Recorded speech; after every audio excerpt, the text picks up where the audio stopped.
வள்ளுவ பெருந்தகை ஊழ் அப்படின்ற அதிகாரத்தில் இன்னொரு குறளில் சொல்கிறாரு, வகுத்தான் வகுத்த வகையல்லால் கோடி தொகுத்தார்க்கும் துய்த்தல் அறிவு அப்படின்னு சொல்கிறார்.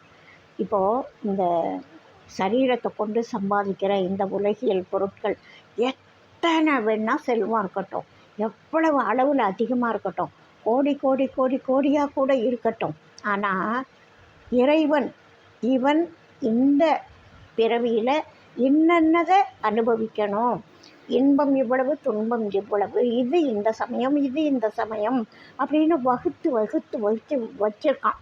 அதை தான் இந்த ஆன்மாவால் தூய்க்க முடியுமே தவிர, அது வகுத்தவன் கொடுத்ததை தவிர எத்தனை கோடி சம்பாதிச்சாலும் தூய்க்க முடியாது.